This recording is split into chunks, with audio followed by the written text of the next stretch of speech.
Sebelum melanjutkan, jangan lupa subscribe dulu, terima kasih. Bab 102, Aku selalu ada untukmu. Seng Xiao tahu bahwa Mu Tangshui ada di rumah sakit. Jadi, dia mengunci pintu ruang operasi sebelum memeluk Mu Qi. Dia tidak mengizinkan siapapun memasuki ruangan agar tidak ada yang tahu tentang hubungan mereka. Mu Qi menangis terseduh-seduh di pelukan Seng Xiao. Ia membenci ibunya. Namun, saat tahu bahwa ia tidak akan melihatnya lagi di masa mendatang, ia tidak dapat menahan tangisnya. Pada usia 18 tahun, dia telah kehilangan dua anggota keluarganya dan salah satunya adalah keluarga terdekatnya. Memikirkan hal ini, Seng Xiao memeluk Mu Qi lebih erat. Su Zipei berbalik dan menatap Mu Qi yang sedang menangis. Dia akhirnya berhasil menahan diri untuk tidak menangis. Dia menepuk bahu Mu Qi dan berkata, "Cedera ibumu sangat serius. Dia akan menderita jika dia selamat dari ini. Lebih baik baginya seperti ini. Setidaknya, dia tidak akan merasakan sakit lagi. Untuk saat ini, yang bisa kami lakukan adalah memberinya pemakaman yang layak dan mencari tahu kebenarannya." Mu Qi berhenti menangis. Dia terdiam beberapa detik sebelum menatap bibinya. "Bibi, aku ingin melihat Mu Tangshui." Su Zipei tahu mengapa dia ingin melakukan itu, dan dia memandang Seng Xiao. Seng Xiao menatap mata Mu Qi dan mengangguk. "Pergilah, jangan terlalu kasar. Aku akan mengurusnya nanti." Mu Qi menjauh dari Seng Xiao dan memegang Su Zipei sebagai gantinya. Keduanya menyerbu ke bangsal gawat darurat lagi dan mereka melihat Mu Tangshui sedang diinfus. "Saudari."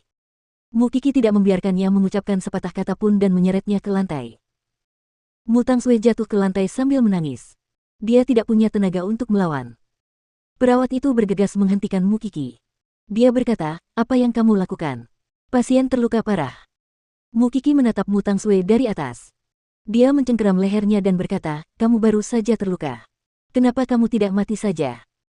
Mu Tangshui menangis sekeras-kerasnya hingga tidak dapat berbicara.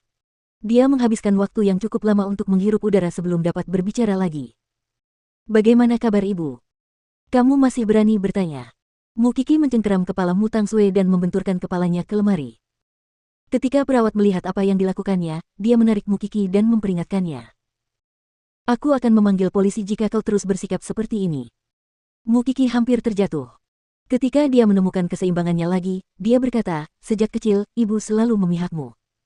Dia bahkan mengorbankan aku untuk menukar kertas ujian kita denganmu. Aku membencinya tetapi aku tidak pernah benar-benar ingin membalas dendam padanya kecuali kamu. Dia tidak akan pernah menyangka bahwa putri kesayangannya akan mengirimnya ke neraka dengan tangannya sendiri. Kakak, aku benar-benar tidak ada hubungannya dengan ini. Bahkan jika aku kejam, aku tidak akan menyakiti ibu." Mu Tangshui menangis dengan sedih. "Kau tahu betul apakah kau telah melakukannya atau tidak. Tapi kukatakan padamu, Mu Tangshui. Sebaiknya kau pastikan kau tidak meninggalkan bukti apapun kali ini, kalau tidak, aku akan membunuhmu." Mu Tangshui menangis begitu keras hingga dia tidak dapat berdiri meskipun perawat mencoba membantunya berdiri beberapa kali. Kemudian, Mu Qi bertanya, "Apakah kamu tidak ingin melihat ibu untuk terakhir kalinya? Setidaknya kamu dapat mengingat wajahnya saat dia meninggal. Aku ingin kamu mengingatnya selamanya." Mu Tangshui akhirnya bangun. Dia berjalan keluar dari ruang gawat darurat dengan bantuan perawat. Mu Qi dan Su Zipei mengikutinya dari belakang. Perjalanan ke ruang operasi terasa seperti selamanya. Ketika mereka akhirnya sampai di pintu ruang operasi, Mu Tangshui melihat ke dalam ruangan. Melihat tubuh ibunya yang terbakar, dia begitu takut hingga kakinya lemas dan dia terjatuh ke lantai. "Mama, lebih baik kau mengingat wajahnya sekarang. Jangan lupakan wajahnya seumur hidupmu." Mu Qi menjadi histeris dan mulai berteriak. Wajahnya memerah. Lu Wenhua, yang datang kemudian, memegang Su Zipei dan menghentikan Mu Qi. "Qi, tenanglah. Itu tidak sepadan." Mu Qi menatap Mu Tangshui yang tergeletak di lantai dengan penuh kebencian. Sebelum pergi, dia berbicara kepada Mu Tangshui untuk terakhir kalinya. "Mulai sekarang, kita hanya bisa menjadi musuh. Tapi semakin kau ingin menyeretku ke neraka, semakin aku akan melawan.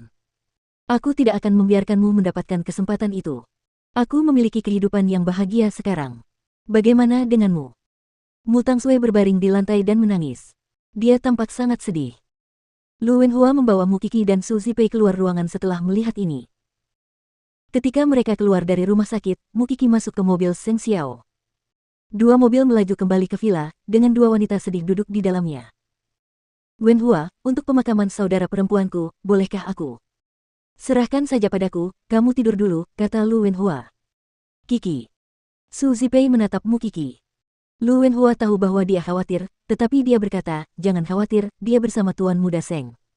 Tidak peduli seberapa keras kamu mencoba menghiburnya, itu tidak akan membantu. Su Zipei mengangguk. Dia masih sangat bingung. Terutama setelah mamamu memberitahunya rahasia tentang identitas Kiki. Dia butuh waktu untuk menyelidikinya. Zipei, tak ada kata yang bisa mengungkapkan betapa sedihnya aku. Ketahuilah bahwa aku akan selalu ada untukmu. Jangan khawatir. Tidak peduli seberapa besar kebencianku terhadap keluargamu, aku tidak akan melakukan apapun kepada mereka. Aku akan menunggu sampai bajingan itu kembali. Setelah itu, kita lihat saja bagaimana caranya. Kemudian, Su Zipei masuk ke kamarnya. Sedangkan Mukiki, Seng Xiao menggendongnya dan berjalan keluar rumah.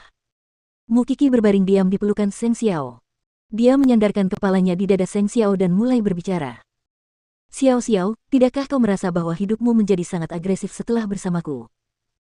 Seng Xiao mengerutkan kening tetapi dia tidak mengatakan apa-apa.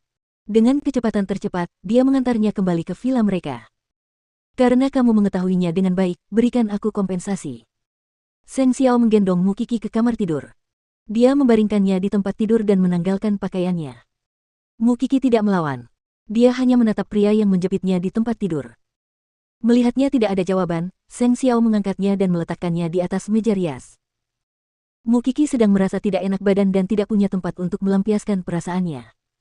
Ketika dia merasakan Seng Xiao berdenyut di dalam dirinya, dia menggigit bahunya. Seng Xiao tidak melambat. Dia terus-menerus masuk ke dalam tubuhnya.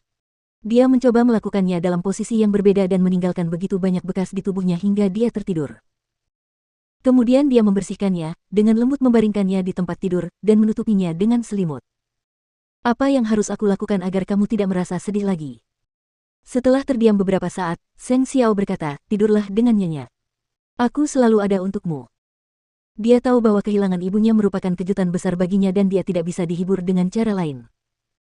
Jadi, dia ingin membantunya mendapatkan tidur nyenyak, setidaknya untuk malam ini. Jika energinya tidak ditarik keluar sepenuhnya dari tubuhnya, dia akan terus memikirkan ibunya selama berhari-hari.